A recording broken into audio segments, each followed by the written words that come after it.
So in the last lecture, what we have seen is, so we have seen how to compute power of a server, right? So if we can compute power of a server, right, then what will happen? We can estimate that how many requests our server, can survive, right? With how many requests our server can survive, or what we can say, how many requests, concurrent requests, our server will be able to process, right? So now today, and we also saw there that a server has a capacity, right? Suppose the server is able to serve 500 to 1000 requests, I would say, per second, right? Now if our application grows, if our customer base grows, and per second this number getting increased to 10,000 to 20,000 customer is using at per second to our applications, then how we will scale our infrastructure, means server or whatever it is, infrastructure, so that our applications will be able to serve 10,000 customer per second, 10,000, 20,000 customer per second. So this technique is called scaling. What is called scaling? Okay. Now we will study for this lecture is scaling. Okay. The whole concept of scaling is when your applications customer size grows, when your load grows in your applications, then how will you make the applications up and running with the increased load, right? So this is what we are going to discuss today in this lecture. So now scale is two types. Okay. So now scale is two types. Okay. So scale is two types. One is vertical scaling. Okay. Another is horizontal, horizontal scaling. So what that means, right? Vertical scaling means you are increasing power of the machines, right? Suppose you are deploying an applications to this server, right? This server was having 2 GB RAM, just I am thinking, maybe 500 GB SSD, just I am thinking a configurations, right? And maybe 2 GB network bandwidth, right? Network bandwidth. So now, you need to serve more customers, right? More customers. So what you do is, or maybe it was a 4-core CPU, right? So you are increasing the power of that server, right? And you increase the power of the server to 2 GB RAM to maybe 16 GB RAM, right? 500 GB SSD, 4-core to 8-core, like that. I mean, you are deploying your applications to a new server that is much bigger in size than the earlier server, right? So what is happening, as your CPU core, your network bandwidth, your RAM size, everything is increasing, as we have seen from the last lecture. So when these configurations is getting increased, your applications will be able to serve more requests per second, right? So vertical scaling means you are scaling in your existing machines to the higher configurations. So slowly, as the application load grows, maybe earlier it was on machine 1, it was a small machines, micro machines, then you went to M2, it is a little bigger machines. Machines means what I am telling, M2 means maybe the core size increased, the network bandwidth increased, the size of the hard disk, SSD increased. So all these things, right, RAM is increased. So even more customer came, right, you move to M3. So this is the M3 machines, means this is more than M2, less than M4. So another more customer came. So you can reach to M4, right? So assuming in your cloud provider, this M4 machine is the highest machines your cloud provider is providing, right? That we have seen in previous lecture, that 192 core machines was there, right? So what happens, like with 192 core machines, you could able to serve maximum 20,000 concurrent user or 30,000 concurrent user, right? Not more than that, right? So now you have reached to a certain limit, right? So with vertical scaling, you will always reach to the upper limit, right? You will reach to a certain limit. After that, there is no other options, right? You cannot increase increase the size of the machines after that because of lot of hardware complexity, network complexity and a lot of things, right. Physically you can move till M4, just assume, right. So now what is the challenges to vertical scaling? What you have seen that it has a upper bound, right. Now you have to go till certain limit, but after that there is no option to increase the capacity of your machines, okay, to increase your capacity of your machines. What is happening with vertical scaling? Now solving these issues, what is the vertical scaling problem? Limit, there is a limit you can go till, right. Now to solve these issues, horizontal scaling is there, right. What is horizontal scaling? Instead of increasing the power of the existing machines, you keep on adding your applications in multiple such machines, okay. Suppose M1, M2, M3, M4, right. So there are 4 server, right, the applications is deployed, right. Your applications is now deployed by 4 server. Just think of it, right. You are doing everything in your project, or you are, there is 600 works to done and you are alone doing, right. So it is taking more time. Now you hired 6 more people, so everyone is separating their task, so definitely you will not be exhausted. 6 more people are there to help you, right.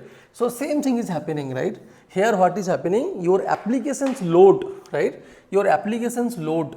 So just think about it, but how it will work actually in real life, right. So your applications load now will be distributed across. So now here is the client, right, here is the client who is exactly using the applications, right. So what is happening, he is using the applications and he is now accessing your applications, so he is trying to access, right. So some load is going to M2, some load is going to M3, some load is going to M4, right. So your applications now deployed into multiple machines, right. So suppose this is the machines, right. So every server will have a unique IP address. Just I am thinking about IP1, it has a different IP address IP2, it has a different IP address IP4. So now as a client, I am not supposed to know what IP address I should use. Just think about it, what IP address I should use, right, to access your application. Your applications is deployed into multiple servers, right. Your applications is not deployed into one server, your applications is deployed to multiple server. Consider there is no DNS till now. Just think about it, there is no DNS till now. You are accessing your applications through direct IP address. So now you have 4 IP address. So as a client, you are not supposed to know which IP address you should go to access your applications. So and also, right, now as a client you are having 4 IP address, right. Suppose IP1.app you are accessing, IP2.app, IP3.app, so IP4.app, right, /app. So through this you are accessing your applications, right. So you are giving IP1.app. So when this request is going to IP1, you are accessing IP2.app. So this way it is not convenient for any client to access your applications. So there is a need of someone in between, right. There is a need of someone in between. What he will do? He will redirect your request and will give a single endpoint for the client, right. Just think about it. So what will happen? A client will be calling one single endpoint, right, and this particular box, what it will do? It will be responsible for routing your traffic to the particular server, right. Suppose you are giving 4 requests.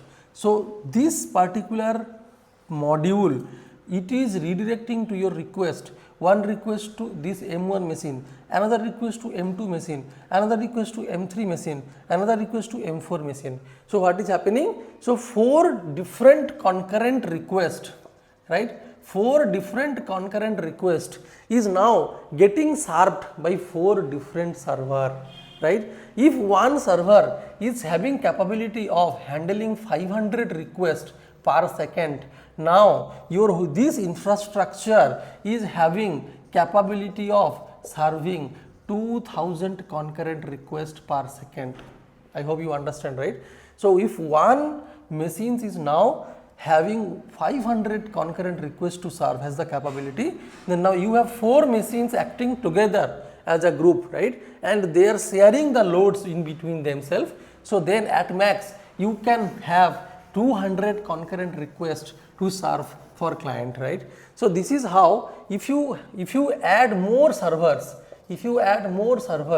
your capacity of loading, handling the load will be eventually more increased, right. So suppose now, earlier you are having 4, right, now I have added 10, right, almost 10 machines, right.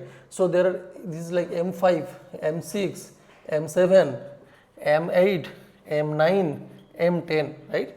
Now this module is routing the traffic into 10 server, right, 10 server. So the load is now getting distributed to 10 different server, right. So what is happening now, this infrastructure is capable to serve 5,000 concurrent requests, right, because you have 10 machines handling the load from the client, right. So now what this module actually called, so what is his task? We understood his task is routing traffic to the server. So it will route the traffic to particular server, one by one server, and next is, right, it will give single endpoint for the client, right.